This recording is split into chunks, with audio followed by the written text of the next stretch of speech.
billahi minasyaitonir rajim. Bismillahirrahmanirrahim. Assalamualaikum warahmatullahi wabarakatuh. Alhamdulillahi rabbil alamin. Alhamdulillahilladzi arsala rasulahu bil huda wa dinil haqq liyuzhirahu 'ala ad-dini kullihi walau karihal musyrikun. Ashhadu an la ilaha illallah wahdahu la syarika lah.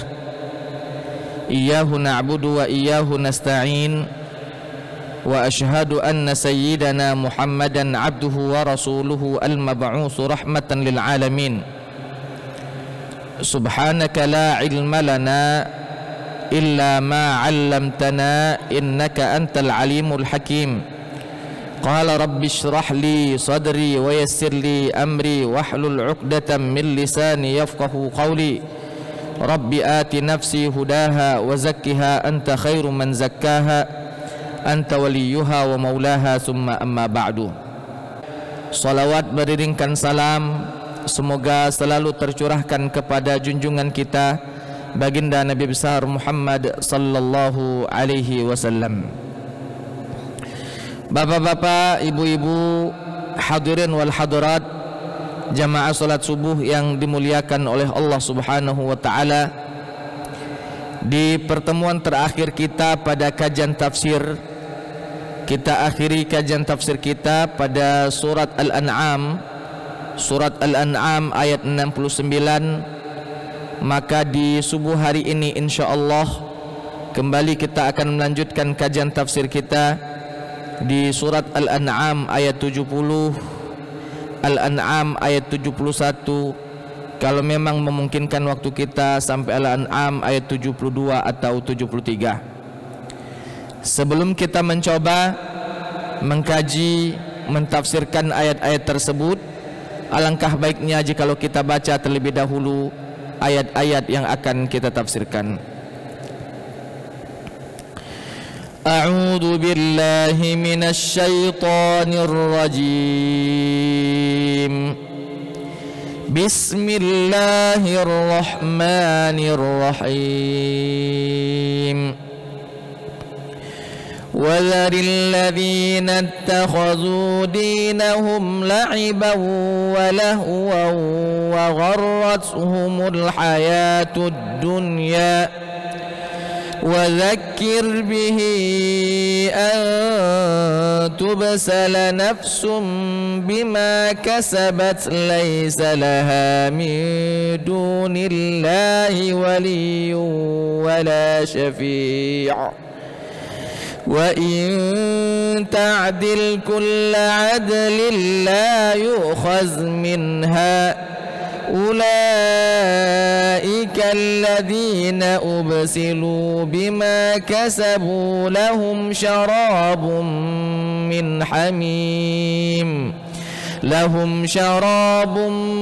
مِّنْ حَمِيمٍ وَعَذَابٌ أَلِيمٌ بِمَا كَانُوا يَكْفُرُونَ.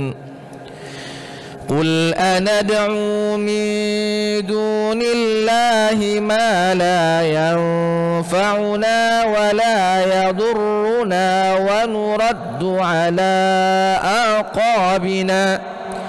ونرد على أعقابنا بعد إذ هدانا الله كالذي استهوته الشيطان في الأرض حيران له أصحاب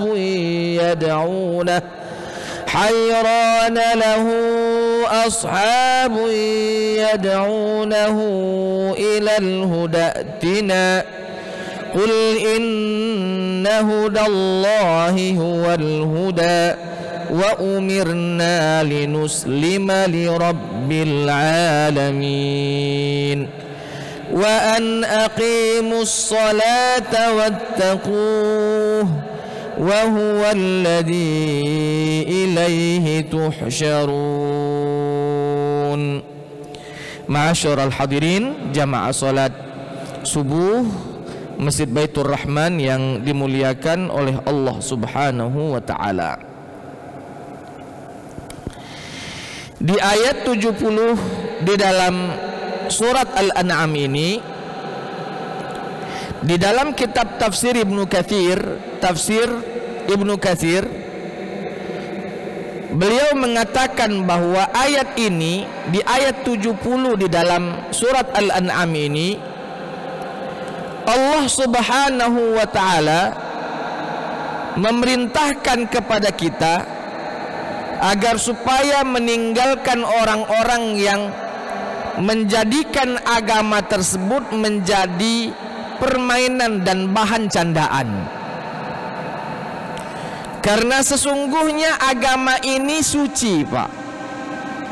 Agama ini dari sisi Allah Subhanahu wa ta'ala tak pantas apabila agama tersebut dijadikan bahan mainan dan dijadikan bahan candaan.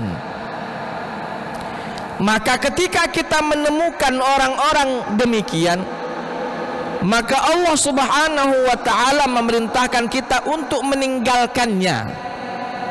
Meninggalkan di sini dalam artian tidak duduk bersamanya, tidak pro bersamanya pada perihal ini, bukan betul-betul menghajar lalu meninggalkan sama sekali, bukan. Wa dzaril ladzina ittakhadhu dinahum la'iban wa lahwan. Maka jauhilah, tinggalkanlah orang-orang yang menjadikan agama mereka itu dijadikan bahan mainan dan bahan candaan. Wa gharrathumul hayatud dunya, dia ditipu dan ditenggelamkan dengan urusan dunia. Bahkan Allah Ta'ala memerintahkan kepada kita, wa dzakir bihi, dan ingatkanlah mereka, antu besala nafsum bima kasabat laisa laha min dunillahi waliyun wala syafi'. Ketahuilah bahwa pada akhirnya nanti manusia ini akan dihisap semua amalannya tergantung dari apa yang dia lakukan di dunia. Laisa laha min dunillahi waliyun wala syafi'. Tidak ada baginya selain Allah zat yang mampu untuk menjadi pelindung dia dan menjadi penolong dia di akhirat nanti selain Allah Subhanahu wa ta'ala. Ayat ini, Pak, ayat 70 dalam surat Al-An'am ini sambungan pada ayat sebelumnya, di ayat 68 di dalam surat Al-An'am ini. Allah Ta'ala memerintahkan kepada kita, wa idza ra'aital ladzina yakhuduna fi ayatina fa'arid anhum hatta yakhudu fi haditsin ghairi. Kata Allah, apabila kalian melihat orang-orang menjadikan candaan pada ayat-ayat kami, ayat-ayat kami dijadikan bahan candaan bagi mereka, fa'arid anhum, tinggalkan mereka, berpalinglah dari mereka, hatta yakhudu fi haditsin ghairi, sampai mereka berpaling dan meninggalkan hal tersebut dan berubah topik dengan topik yang lainnya. Nah, hadis atau ayat yang kita bacakan barusan ini sesuai atau sejalan atau lanjutan dari ayat yang 68 dalam surat Al-An'am. Nah, di ayat 70 ini Allah kembali memerintahkan, wa dzaril ladzina ittakhadhu dinahum la'iban wa lahwan. Maka tinggalkanlah orang-orang yang menjadikan agama sebagai bahan permainan dan bahan candaan.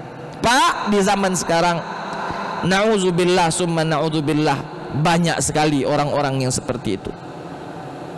Bukan hanya orang-orang yang di luar Islam yang menjadikan Islam sebagai candaan, Pak. Bahkan sesama kita kadang menjadikan agama ini sebagai bahan candaan. Bahkan biasanya nih, mohon maaf sekali lagi, para ustadz, para kiai, kadang dia ceramah lalu mencari canda-candaan supaya tertawa jamaahnya, mencari candaan-candaan yang notabene tidak diperkenankan dalam syariat Islam. Menjelek-jelekkan syariat misalnya. Atau sudah pernah saya sampaikan di sini, ada orang yang membandingkan orang yang memelihara jenggotnya dengan kambing misalnya. Ini penghinaan ini, Pak. Kenapa penghinaan? Karena Nabi Shallallahu Alaihi Wasallam memerintahkan, barang siapa yang mau untuk melihara jenggotnya maka peliharalah. Walaupun sebagian mengatakan itu wajib, sebagian mengatakan sunnah, maka kita hormati hukumnya, tapi jangan kita menjadikan itu sebagai bahan candaan kita. Karena ketika itu kita jadikan bahan candaan, maka sama saja kita telah mengingkari apa yang disampaikan oleh Nabi Sallallahu Alaihi Wasallam. Masalah hukumnya kamu percaya itu wajib atau sunnah itu belakangan lah Pak, belakangan lah itu.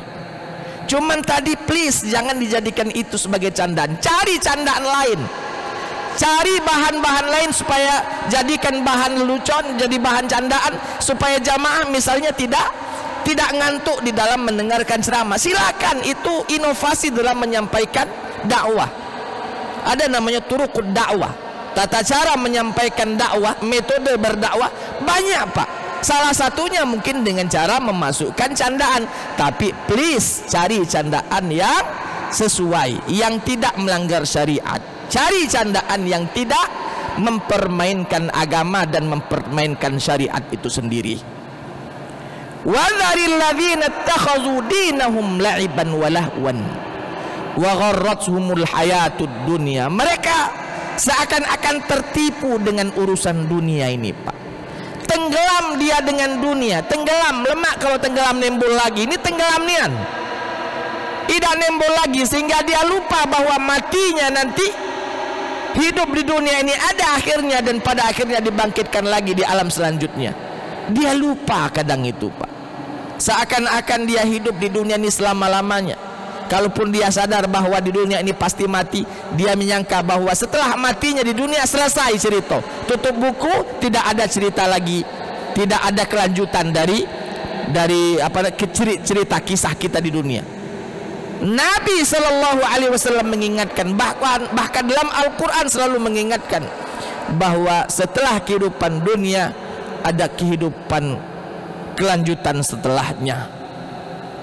Hanya saja kehidupan dunia ini sementara, kehidupan di alam selanjutnya adalah kekal abadi selama-lamanya.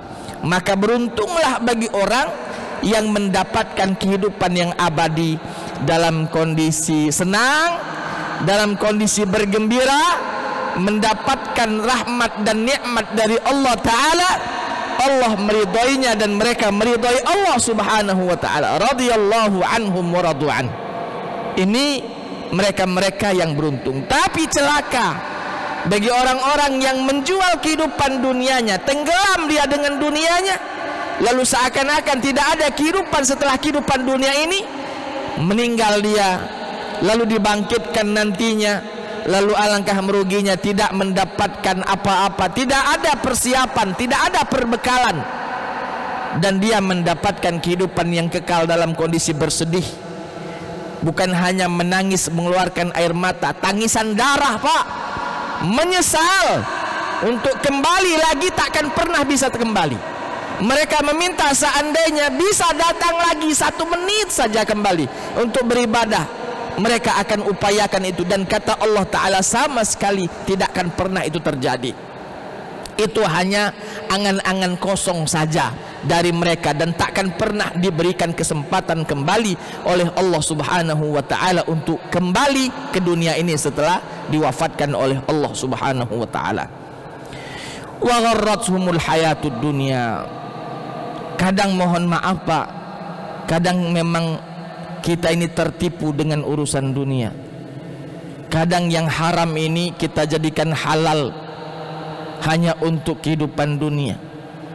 Tahu ini tak boleh, caca tak tahu, terabas baik. Tahu itu haram, caca tak tahu, seakan-akan yang diambil ini halal, padahal dia tahu itu haram. Dipermainkan dia dengan urusan dunia Pak. Na'udzubillah summa na'udzubillah. Maka kata Allah, wa dzakir bihi, dan ingatkanlah mereka itu, dengan Al-Quran yang mereka permainkan tadi. Mereka kan menjadikan Al-Quran sebagai bahan permainan, jadikan syariat sebagai bahan candaan. Wa dzakir bihi, dan ingatkanlah mereka dengan apa yang mereka candakan tadi. ingatkanlah mereka dengan apa yang mereka permainkan, yaitu Al-Quran. Wa dzakir bihi antubsala nafsum bima kasabat laisa laha min dunillahi waliyun wala syafi'. Ingatkan mereka bahwa jangan sampai mereka terjerumus dari neraka ya atas apa yang mereka lakukan dulu di dalam kehidupan dunia. Kita sadar betul Pak bahwa setiap tindak tanduk perbuatan kita ini akan dibalas oleh Allah. Sadar betul kita ini. Apapun yang kita kerjakan, jangankan yang besar, yang kecil pun Allah akan balas. Yang kecil pun Allah akan berikan balasan. Tidak akan pernah Allah sia-siakan satu amalan seorang hamba. Pasti akan diberikan balasan. Dan alangkah baiknya pembalasan yang Allah berikan itu balasan yang baik, karena amalan kita amalan baik. Entah itu amalannya besar sehingga diberikan balasan yang besar, atau amalannya kecil dan Allah berikan juga sesuai dengan apa yang dia lakukan. Yang pasti Pak, satu amalan setidaknya Allah akan lipat gandakan menjadi 10 kebaikan, itu pasti ya. Di dalam hadis Nabi, Rasul mengatakan al-hasanatu bi'ashri amthaliha. Satu kebaikan itu akan diberikan balasan 10 kali daripada apa yang dia lakukan. 10 kali minimal. Ila 700 dhi'fin, sampai ke 700 kali lipatannya. Jadi kalau kita melakukan satu kebaikan kecil itu, yakinlah bahwa kebaikan yang kita dapat, kebaikan yang kita lakukan akan kembali kepada kita lebih besar daripada kebaikan yang kita lakukan. Salah satu contohnya, ini sering Pak sekali saya sampaikan ya. Nabi mengatakan dalam sebuah hadisnya, al-imanu bid'un wa sab'una syu'batan. Iman itu memiliki 70 tingkatan, 70 sekian tingkatan. A'laha, yang paling tinggi, qaulu la ilaha illallah, mengucapkan tiada Tuhan kecuali Allah, itu level iman tinggi itu. Wa adnaha, level iman yang rendah, imatatul adza 'anit thariq, menyingkirkan sesuatu yang mengganggu di perjalanan. Ada paku di perjalanan, disingkirkan, diamankan, jangan sampai mengganggu pengendara yang lain. Ada kayu yang melintang, singkirkan, jangan sampai mengganggu pengendara yang lain. Ada batu dan lain sebagainya, apapun yang kira-kira menjadi penghalang orang berjalan di jalanan, maka itu diamankan. Ini kata Nabi sallallahu alaihi wasallam, adnal iman, itu dapat level iman paling bawah. Wa adnaha imatatul adza 'anit thariq, menyingkirkan hal yang mengganggu di perjalanan. Dan Nabi mengatakan wal haya'u syu'batun minal iman, serta rasa malu pun adalah bagian dari iman itu sendiri. Kita kadang sedih Pak, sedih kita berpikir, dari mana lah paku nih, masalah banyak di jalan. Kalau kita lewat di jalanan pas ada rumah direnovasi, mungkinlah paku tadi melanting. Ini kiri kanan dak kati rumah direnovasi, aman-aman baik. Tiap hari ada tukang pembersihan, pasukan kuning bersihkannya. Masih banyak paku-paku, pantai itu paku baru, entah itu paku baru, alangkah banyaknya. Bahasa kita ranjau paku. Kalau orang-orang yang betul-betul itu oknum yang melakukannya, asli Pak, dipertanyakan oknum yang melakukannya itu, manu imannya. Sedangkan Nabi mengatakan iman paling bawah itu imatatul adza 'anit thariq, menyingkirkan sesuatu yang membuat penghambatan orang di dalam perjalanan. Itu iman paling kecil. Kalau dia ngaweknya itu berarti dak kati iman lagi wong itu. Seharusnya dalam hatinya, jangan we cak ini nyari duit, betul, cari duit, anak bini nak makan, betul, cuman carilah dengan cara yang halal, dengan cara yang baik. Yakinlah Pak, rezeki itu sudah ditentukan. Saya sering sekali menyampaikan ini, tidak malak-malak saya sampaikan, rezeki itu sudah ditentukan. Saya tidak suuzon kepada teman-teman yang apa namanya, yang tampal ban, tidak saya tidak suuzon. Tapi alangkah enaknya dia duduk saja di situ tanpa ada pergerakan-pergerakan yang membuat orang datang kepadanya. Duduk saja, kalau rezeki datang tulah Pak, ado bae. Kalau rezeki ado bae datang kepada dirinya. Tahu-tahu misalnya kena batu, bukan kena kayu tapi kena batu, tup, pecah mobilnya, pecah apa namanya bannya, datang ke kita. Kalau memang rezeki tak kemana Pak, daripada kita amburkan paku di jalanan, kena belum tentu, pas kena uang itu bukan ke kita tapi ke tempat uang lain, dosa lah kita tanggung, uang lain dapat rezekinya, kan rugi. Inilah namanya rugi. Oleh sebab itu ma'asyiral hadirin, yakinlah bahwa segala sesuatu yang kita lakukan, besar maupun kecilnya, akan dibalas oleh Allah Subhanahu wa taala. Faman ya'mal mithqala dzarratin khairan yarah wa man ya'mal mithqala dzarratin syarran yarah. Yang berbuat baik balasannya kebaikan, yang berbuat buruk balasannya pun keburukan, sesuai dengan amalan yang dia lakukan. In ahsantum ahsantum li anfusikum wa in asatum falaha. Kalau kalian melakukan kebaikan, kebaikan itu kembali kepada kalian. Tapi kalau kalian melakukan keburukan, falaha, maka keburukan itu pun akan kembali kepada kalian. Bapak Ibu, kata Allah Ta'ala, di akhirat nanti akan dijerumuskan orang masuk ke dalam neraka sesuai dengan perbuatan yang dia lakukan. Min dunillahi waliyun wala syafi'. Tidak akan ada orang yang mampu menolong Pak selain Allah Ta'ala.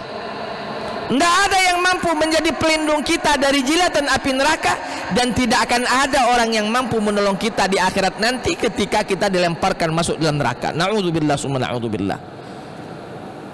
Pak, sehebat apapun kita, sehebat apapun keluarga kita, kita nyangka bahwa mereka pacak mantu kita di akhirat. Kalla, sama sekali tidak. Sama sekali tidak.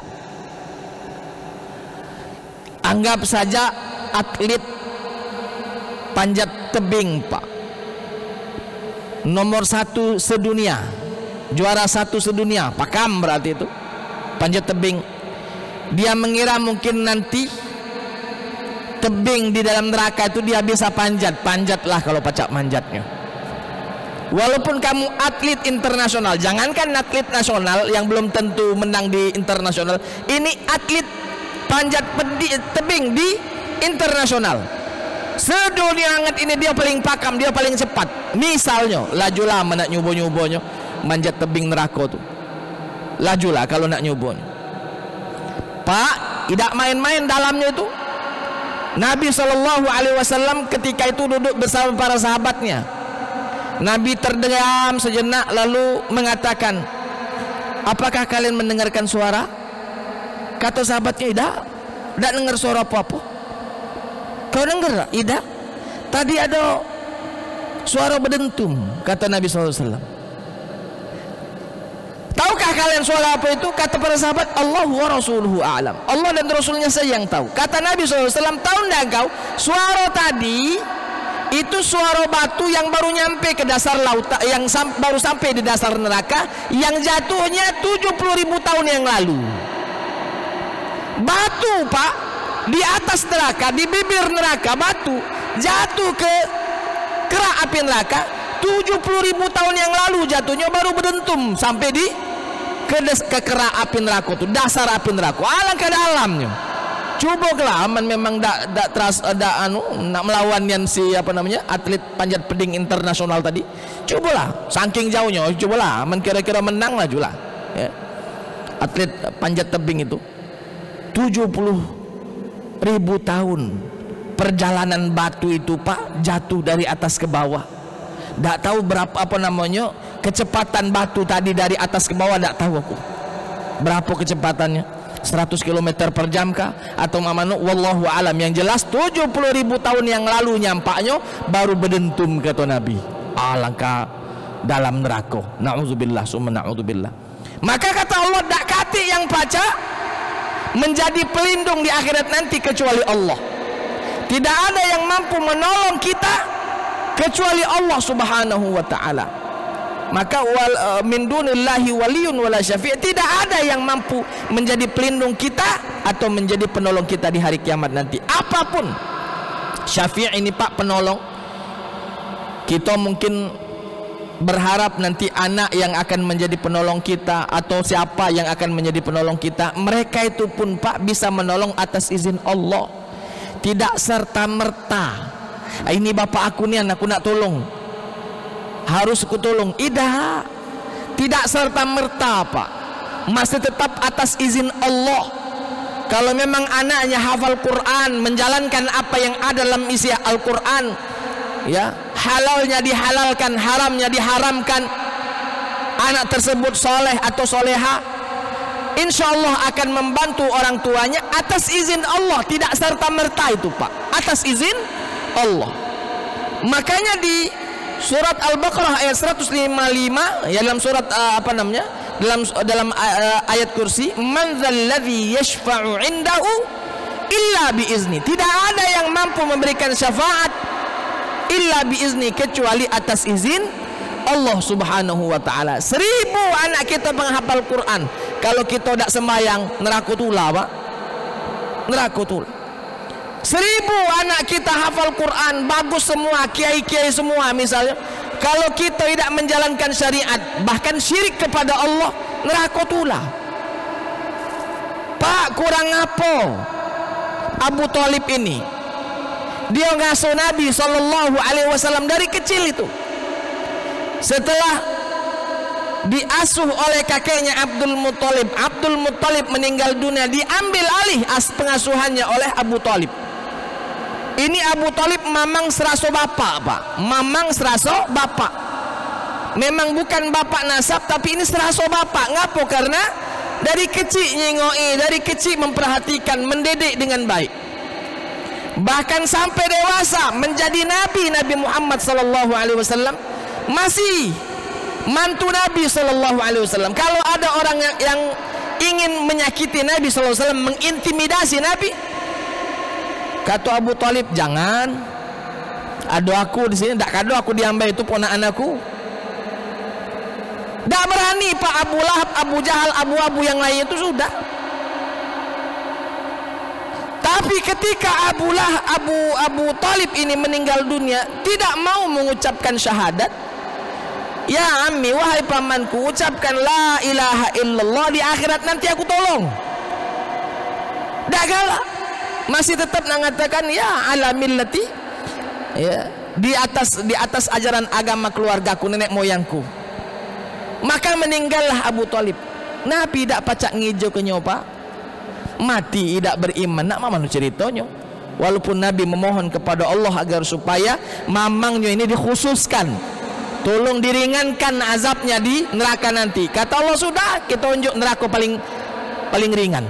Neraka paling ringan. Tahu dah Pak, mana neraka paling ringannya? Kalau kaki ini jak kerikil neraka sampai ke otak ini Pak mendidih. Kaki ini jak neraka, kaki ini jak kerikil neraka, otak ini mendidih Pak. Kalau otak mendidih, mak mano kaki yang langsung tersentuh dengan api tadi. Mak mano perut yang langsung tersentuh dengan api tadi. Ini kaki yang nyentuh, otak yang mendidih.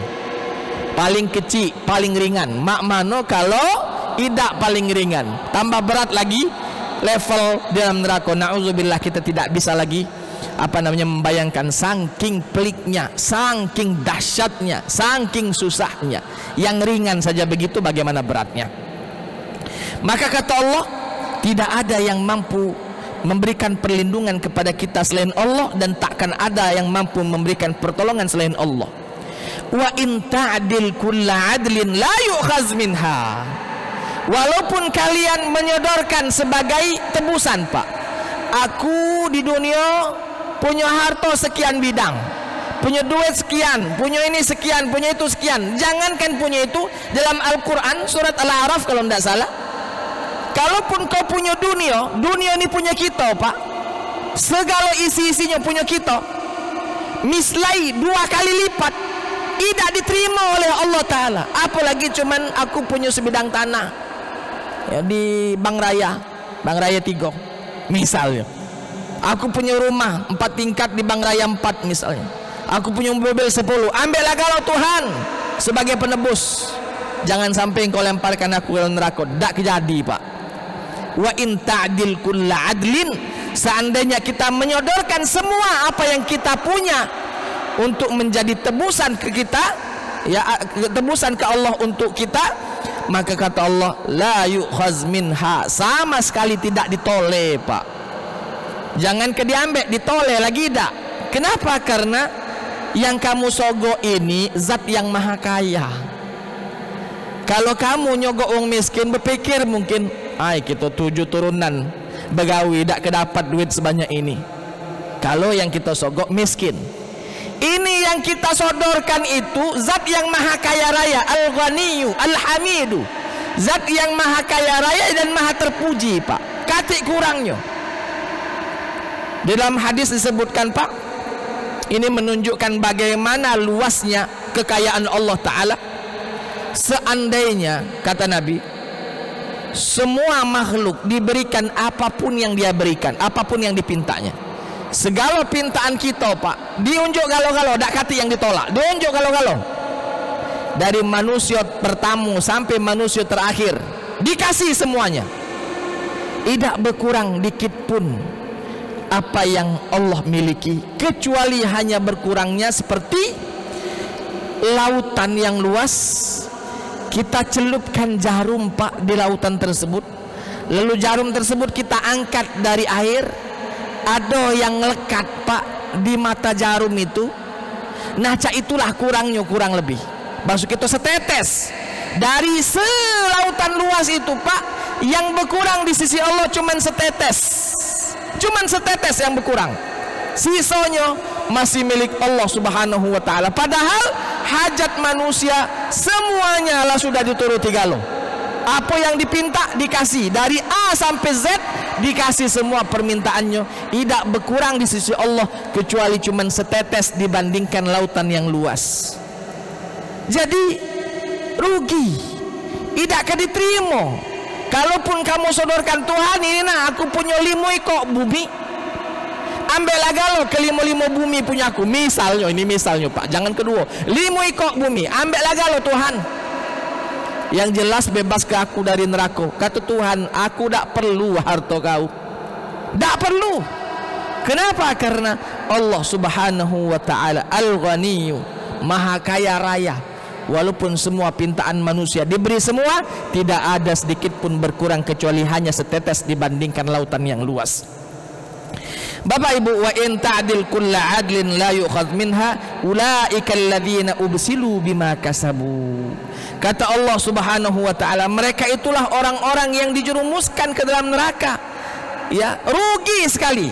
Lahum syarabum min hamimin, di akhirat nanti, Pak, sudahlah panas, dak katik minuman. Kalaupun ada minuman, min hamimin, dari airnya api neraka. Na'udzubillah summa na'udzubillah. Mendidih. Kita minum, Pak, belumlah minum baru megangnya bela sudah meleleh galau badan ini. Apalagi kalau kita minum masuk ke tenggorokan kita, habis galau, hancur galau tenggorokan, usus dan lain sebagainya.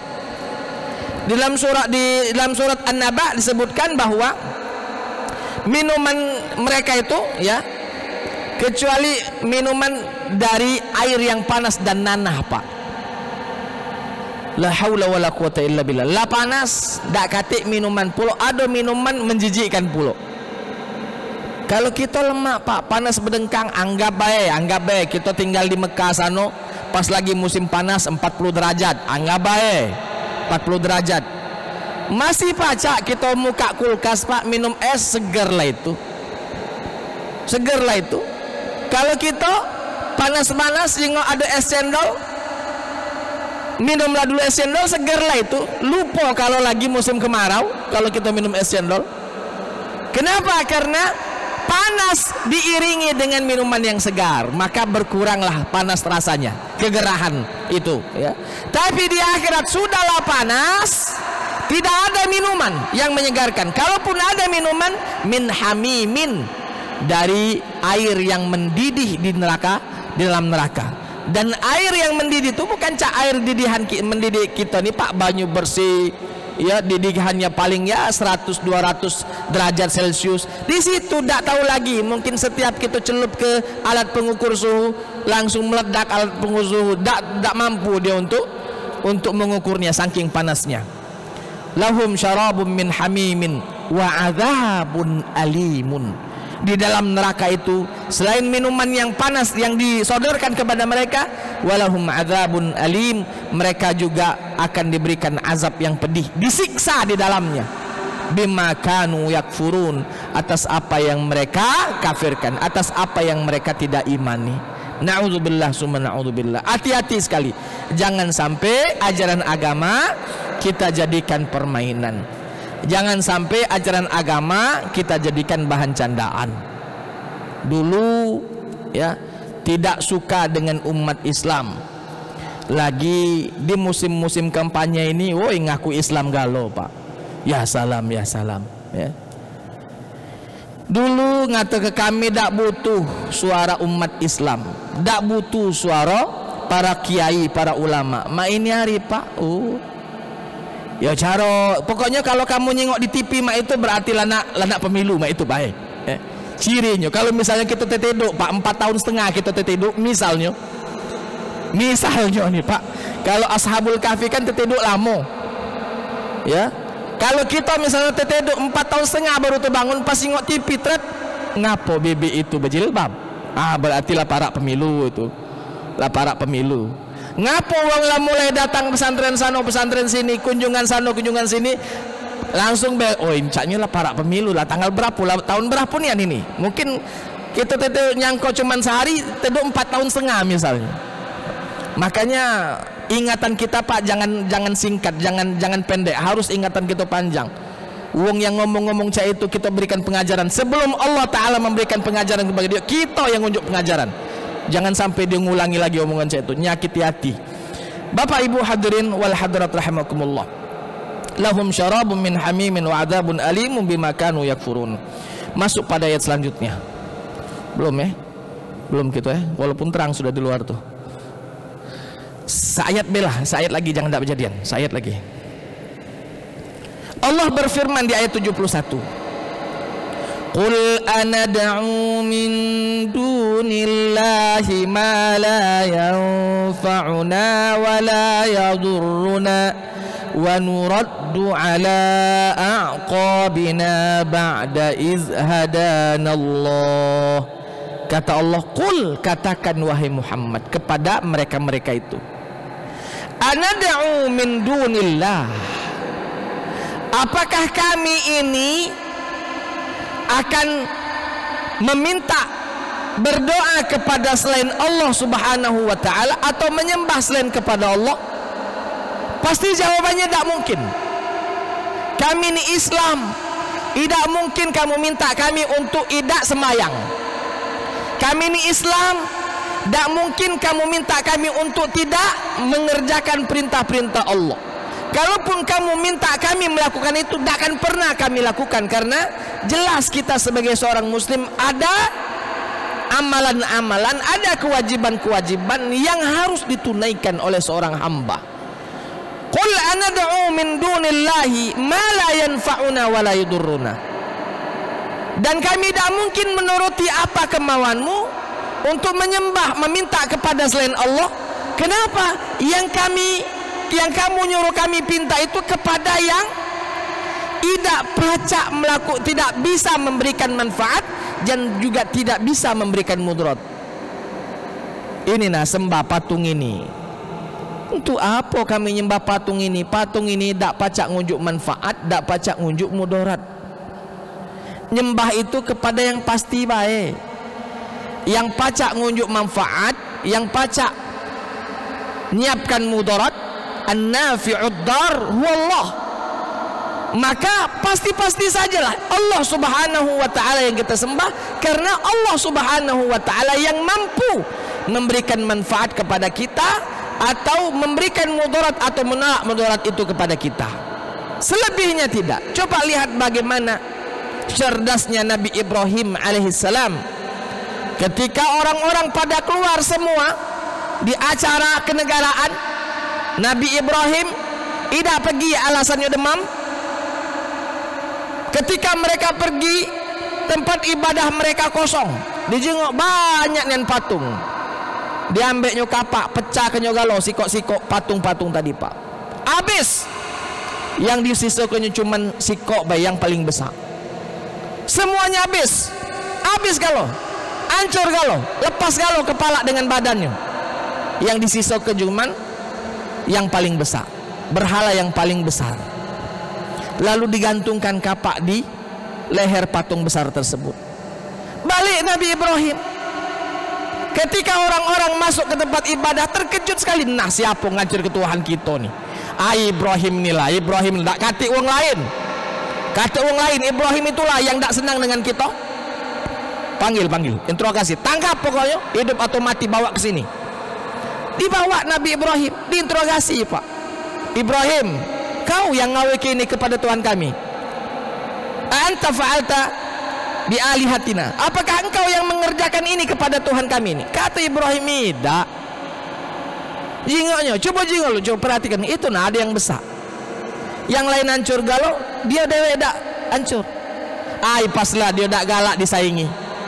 Jadi dia ngapak yang kecil-kecil, mentanglah dia paling besar dewean. Nah, 20 kapak di lehernya. Katik lagi, itu buktinya ngapa nak nuduh aku? Apa kata mereka? Ibrahim, kami ini bukan nyombuyan. Itu dak pacak bergerak, dak pacak ngapo-ngapo, dak kado dia ngapak yang kecil-kecil. Bergerak lagi dak baca. Nah kata Nabi Ibrahim, buyan nian kamu tuh. Nunjuk kebuyanan. Kenapa? Karena sudah tahu dak pacak ngapo-ngapo masih disembah. Pai cerdas Ibrahim. Pak dak pacak ngelawan lagi. Dalil mana yang pacak ngelawan dalil Nabi Ibrahim ini dalil akli Pak, tak perlu nak qala Allah qala Rasul. Itu logika saja. Tak pacak lagi nak ngejokannya. Kata raja dah budak ini mending kepala. Bakar mati kalau selesai. Ya. Bakar kumpulkan semua orang biar orang melihat ya. Kita bakar Ibrahim supaya jadi pelajaran bagi orang-orang yang masih ada ini. Pak, kita katakan bahwa itulah yang namanya fitrah. Allah memberikan kepada kita fitrah itu pak. Setiap kita ini Allah berikan fitrah. Jangankan bapaknya Islam, mamanya Islam, bapaknya yang tidak Islam pun anak tersebut diberikan fitrah. Kullu mauludin yuladu alal fitrah. Semua anak yang terlahir itu dalam kondisi fitrah.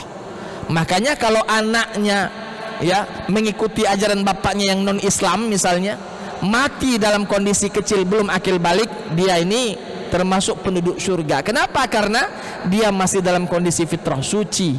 Dia begini karena bapak mamanya, karena memang akalnya belum sempurna, maka dia ikuti bapak mamanya Tapi kalau setelah dia akil balik, akalnya sempurna, masih mengikuti ajaran bapak ibunya yang salah, nah ini baru akan diberikan sanksi ya, diberikan sanksi oleh Allah Subhanahu wa taala. Selagi dia masih kecil, mati dalam kondisi kecil, alal fitrah, dia mati di atas fitrahnya. Setiap kita memiliki fitrah.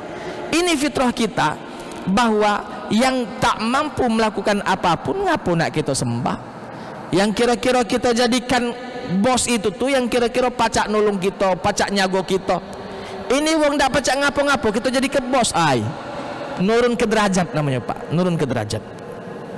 Bapak ibu hadirin wal hadirat rahimakumullah.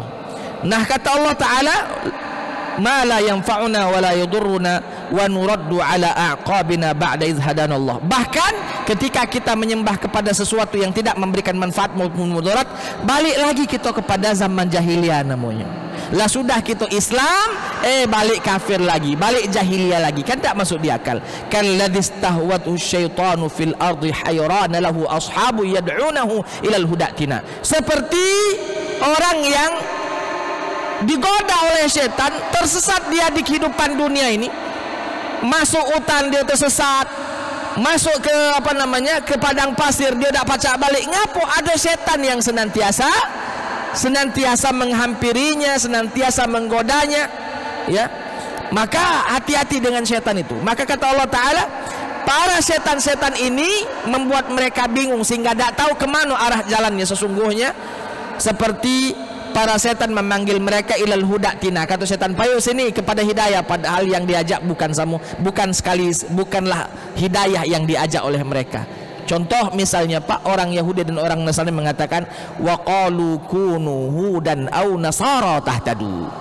Kata Yahudi, Muhammad kau jadi Yahudi baik, kau dapat petunjuk. Kata Nasrani, jangan, kau jadi Nasrani baik, kau dapat petunjuk. Qul kunu hudan au nasara tahtadu. Kata Nabi, ida nak melok kamu, ida peluk melok Nasrani. Bal millata Ibrahim hanifa. Yang aku ikuti itu jalannya ajaran agama Nabi Ibrahim yang lurus, yaitu Islam, ya. Qul inna salati wa nusuki wa mahyaya wa mamati lillahi rabbil alamin la syarika lahu wa bidzalika umirtu wa ana minal muslimin. Bapak Ibu hadirin wal hadirat rahimakumullah, qul inna hudallahi huwal huda. Sesungguhnya petunjuk yang benar itu adalah petunjuk jalan Allah. Wa umirna linuslima lirabbil alamin. Dan kami diperintahkan untuk menyerahkan diri sepenuhnya kepada Tuhan alam semesta, yaitu Allah subhanahu wa ta'ala. Saya kira itu saja dulu Bapak Ibu yang bisa saya sampaikan pada kesempatan kali ini, sampai ayat 71 di dalam surat Al-An'am. InsyaAllah di pekan-pekan yang akan datang kita lanjutkan kembali di ayat-ayat berikutnya. Sebelum kita akhiri, kita coba buka sesi tanya jawab. Yang ingin bertanya Bapak Ibu dipersilahkan. Silakan Pak Haji.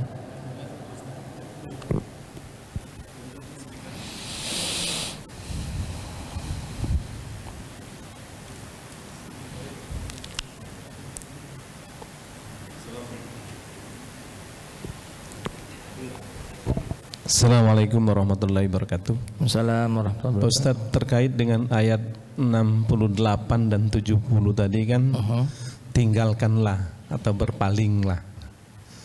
Saya lihat dari bahasa Arabnya itu berbeda, mungkin ada makna yang berbeda. Terus yang ingin saya tanyakan itu, tinggalkanlah, berpalinglah itu batasannya seperti apa? Karena apakah kita harus berlari dalam arti secara fisik, ataukah kita tidak menyetujui saja, artinya kita tidak berpaling dari tempat majelis itu, apakah udah cukup gitu? Itu yang pertama.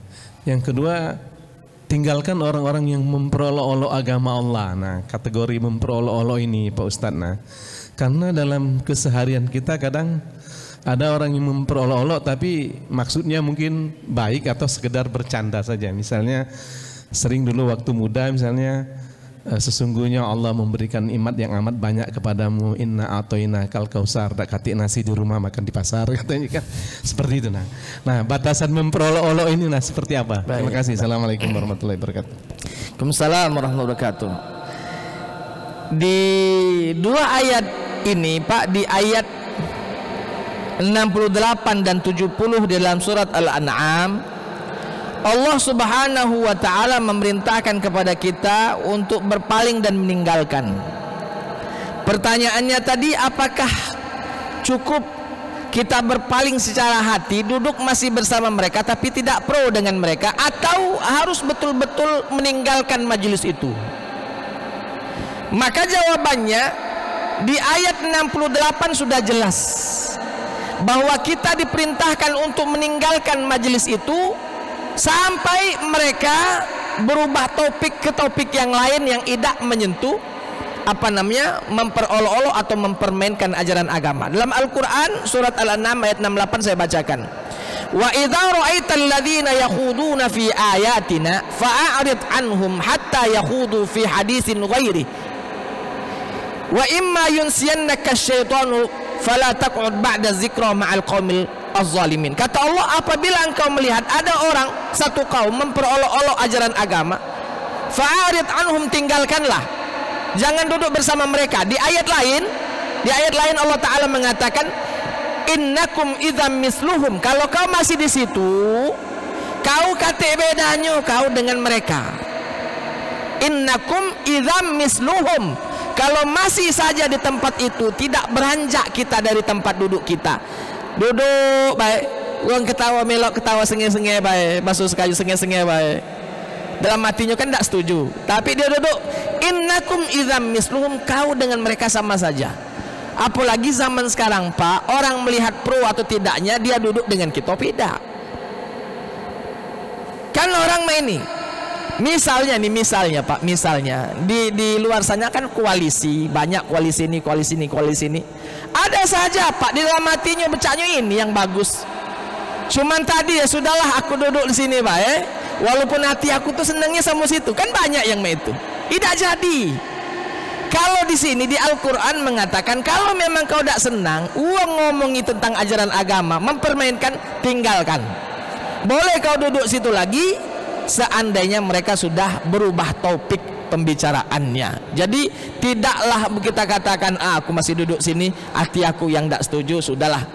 Kecuali kalau memang misalnya, ini misal Ustadz lagi ceramah, lalu cerita balik nyerempet ke mempermainkan agama, baru kita ada 5 menit tak berubah topik pembicaraan ini, keluar aku dari masjid ini misalnya. Karena kadang kan liwat baik tuh Pak, liwat baik. Nah kalau liwat baik sudah tunggu dulu sampai selesai. Tapi kalau misalnya ditunggu tidak juga, pergi keluarlah, tinggalkanlah majelis itu. Ngapa? Karena itu mempermainkan ajaran agama misalnya. Tapi kalau cuma liwat baik, cerita dikit, tahu-tahu masuk lagi pada inti, baru nak tegaklah berubah lagi topiknya, sudah duduklah situ karena dia cuma liwat baik. Nah Bapak Ibu, jadi kalau memang ada yang seperti itu, kalau memang sudah lama kita tunggu tidak berubah topiknya, tinggalkan. Kalau kita tidak meninggalkannya, innakum idzam mislum, engkau dengan mereka sama saja. Itu satu. Yang kedua Pak, pertanyaan yang kedua. Nah kau apa tadi? Kenapa bercanda tadi? Cak mana? Inna a'tainakal kausar. Kalau itu tidak apa-apa Pak, itu kan betul. Inna a'tainakal kausar, dak katik makan di rumah, makan di pasar, dak apa-apa. Yang penting dia tidak ngatur itulah maknanya, itulah tafsiran. Kalau tafsiran dan maknanya jelas itu adalah. Tapi kalau dia ambil kaitan itu, lalu kita ambil inna a'tainakal kausar, lah banyak nikmat yang Allah berikan kepada kita. Ya, dak katik makan di rumah, di pasar. Ya betul omongannya tadi. Cuman jangan sampai dikatakan itu sebagai makna dari inna a'tainakal kausar. Kalau dikatakan itulah artinya, nah itu candaan yang merusak ajaran agama. Itu bercanda agama yang memperolok-olok jadinya. Tapi kalau kita mengatakan sudahlah ya akhi, inna a'tainakal kausar, kami sudah berikan engkau banyak sekali rezeki, tidak katik makanan di rumah, makan di pasar. Kan ada RR-nya itu kan yang diambil, inna a'tainakal kausar dengan pasar itu kan sudah. Berarti dia pacak narik-narik itu tidak apa-apa. Ya, yang penting dia tidak menyalahi makna dari apa yang dia ambil dalil tadi. Ya, kalau yang seperti itu tidak apa-apa. Yang tidak boleh itu dia katakan, akhi, maksud dari inna a'tainakal kausar itu kalau kau tidak katik makan di rumah, pergi ke pasar. Nah, yang cak itu kan jelas salah tafsiran, salah memaknai, dan itu tidak boleh. Tapi kalau kita katakan ya akhi, inna a'tainakal kausar, lah banyak nikmat yang Allah berikan. Kalau memang tidak katik makan di rumah, makan di pasar, sudah, tidak apa-apa, benar omongannya. Wallahu a'lam bissawab. Yang lain Pak, kalaupun ada, apa jadilah habis, lah masuk waktu syuruk ya. Ya, silakan Pak, silakan. Terakhir.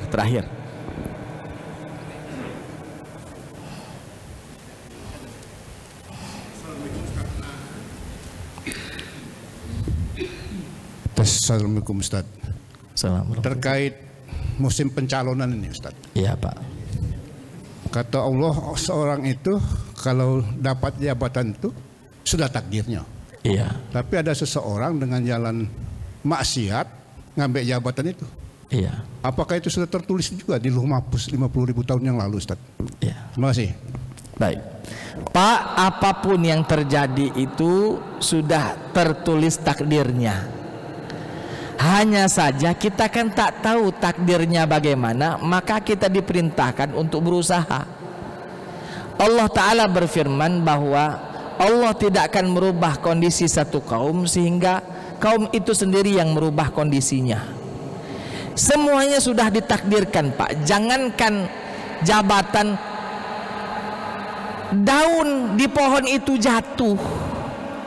Kapan jatuhnya, apa sebabnya, kapan sampai ke tanah, itu sudah ditulis semuanya. Tinggal kita sebagai hamba Allah Subhanahu wa ta'ala yang memiliki kesempatan memilih, Pak, aku nak milih baik, aku nak milih buruk, maka berusahalah dengan baik agar supaya takdir yang kita dapatkan itu takdir yang baik. Karena Allah Subhanahu wa ta'ala akan mencatat takdir itu tergantung dari usaha yang kita lakukan. Karena Allah Maha tahu sebelum kita ada, Allah sudah dicatatkan. Contoh, Adi Bahtiar, sebelum aku lahir, bahkan sebelum alam semesta ini ada, Pak, dituliskan takdir untuk Adi Bahtiar. Adi Bahtiar, uangnya cak ini, rezekinya cak ini, rezekinya cak ini. Kenapa? Karena Allah Maha tahu Adi Bahtiar ini cak mano, dia nyari nafkahnya cak mano, dia ibadahnya cak mano, dia ini cak mano. Allah Maha tahu semuanya sebelum alam semesta ini dijadikan oleh Allah. Maka kita ketika ditulis tadi kan kita tidak tahu apa yang ditulis, maka berusahalah untuk melakukan yang baik, karena bisa saja itu yang ditulis oleh Allah Ta'ala. Jangan sampai kita adalah biarlah berjalan baik, mengalir seperti air, ya, melo anyut belah kemana arus kita ke situ. Karena apa namanya, takdir sudah ditakdirkan, itu salah memahami takdir. Makanya masuk kepada apa namanya, pemahaman qadariyah nantinya. Segala sesuatu sudah ditakdirkan, jadi nyantai belah, ya. Kalau memang kita agak ditakdirkan jadi gubernur itulah, walaupun tidak pernah nyalon, ya. Kalau memang kita ditakdirkan jadi polisi itulah. Tidak jadi, Pak, harus ada usaha menuju situ. Makanya ya, kita ini hamba yang disuruh milih, mana yang kau pilih. Nah, pilihan kita tadi, Pak, Allah sudah tahu sebelum milih pilihan kita apa. Makanya dituliskan di dalam takdir sesuai. Jadi ketika yang dilakukan akan sesuai dengan takdir, karena Allah mencatatnya sesuai dengan apa yang kita inginkan, pilihan yang kita pilih ketika kita menjalani hal tersebut. Karena Allah Maha tahu sebelum kita ada, bahkan sebelum alam semesta ini ada, Allah sudah tahu dari awal ke ujung tentang kehidupan kita. Jadi tidak bisa seperti itu mengalir saja, tidak bisa. Kalau misalnya ada uang, misalnya tadi kita bagus, duduk di jabatan yang baik, tahu-tahu kita disingkirkan oleh uang, padahal bagus kita begawe nih, lah bagus, tahu-tahu disingkirkan, kita katakan itu sudah takdir Allah. Qadarallahu ma syaa fa'al. Apa yang Allah sudah takdirkan itulah yang terjadi. Kita katakan sudah, kami terima. Takdir Allah selalu paling bagus, Pak. Takdir Allah selalu yang paling baik untuk kita. Cuman pada waktu itu menurut kacamata kita mungkin tidak sampai pikiran kita ke situ. Hikmahnya tidak sampai. Tapi yakinilah, kalau kita meyakini bahwa Allah cinta kepada kita, apapun yang dilakukan oleh Allah kepada kita itu adalah yang terbaik untuk kita, walaupun secara real pada waktu itu kita tidak menyukai, tanda kutip, tidak menginginkan itu terjadi. Misalnya kematian, Pak. Orang yang kita cintai meninggal dunia. Siapa yang galak yang kita cintai meninggal dunia? Tapi ketika kejadian itu selesai, ada hikmah yang indah untuk kita, dan kita belum sampai kepada hikmah itu, baru bersedih di dalam kematian tersebut. Jadi apa namanya, itu takdir Allah. Kita sudah duduk bagus-bagus, begawe bagus-bagus, digeser oleh uang, karena mungkin uang yang geser kita penjilat lah, apalah dan sebagainya, digeser kita, sudah kita katakan qabil tuh, kuterima, ini sudah takdir Allah. Nak ngapo lagi? Jangankan itu, jangankan jabatan, teko nyawa kalau Allah nak ngambil, tak pacak ngijo kenyo. Wallahu a'lam bishawab. Ya, Pak? Apakah itu juga takdir? Iya. Iya. Karena itu, karena dia pilihan. Dia memilih menjilat, Pak. Allah Ta'ala bukannya mau dia menjadi penjilat, tapi sebelum dia lahir, bahkan sebelum alam semesta ini ada, dijengoknya penjilat wong ini. Sudahlah, aku tulis penjilat dia. Begitu apa namanya, logika berfikirnya tentang takdir. Jangan sampai ngapo Tuhan ngizin ke wong ini jadi penjilat. Bukankah penjilat itu dibenci oleh Allah? Ngapo wong ini diizinkan berzina padahal berzina dilarang oleh Allah? Ngapo wong ini diizinkan oleh Allah korupsi padahal korupsi dilarang? Kita katakan bahwa Allah kan berikan pilihan. Kau nak milih apa? Nak milih penjilat apa nak jadi wong yang taat? Nah jadi penjilat, sudah kata Tuhan, kutulis kau penjilat. Inilah yang akan berlaku nanti ketika ada, karena Allah Maha tahu tentang diri kita. Amare. Wallahu a'lam bishawab. Wallahu a'lam bishawab. Jadi begitu cara berpikir ya, logika berpikir ketika membahas tentang takdir. Wallahu a'lam bishawab. Saya kira itu saja dulu Pak ya. Sudah waktu jam 6 lewat, inilah sudah lewat waktu syuruk. Saya kira itu saja dulu yang bisa saya sampaikan pada kesempatan kali ini. Mudah-mudahan kita semua dalam kondisi sehat walafiat, iman kita dijaga oleh Allah Subhanahu wa taala, dan mudah-mudahan saudara-saudara kita yang ada di Palestina Allah Subhanahu wa taala segerakan untuk mendapatkan kemenangan bagi mereka yang telah meninggal dunia, ditulis oleh Allah sebagai syahid, yang dalam kondisi luka-luka sakit Allah sembuhkan mereka ya tanpa meninggalkan sakit apapun. Anak-anak yang meninggal dunia menjadikan sebagai tabungan bagi orang tuanya ya, dan kita yang di sini juga diberikan kekuatan untuk menolong saudara-saudara kita yang ada di Palestina. Saya kira itu saja dulu yang bisa saya sampaikan pada kesempatan kali ini. Mudah-mudahan ada manfaatnya bagi kita semuanya. Terima kasih atas segala perhatian, mohon maaf atas segala kurangan. Hadanallahu wa iyyakum ajma'in. Assalamualaikum warahmatullahi wabarakatuh.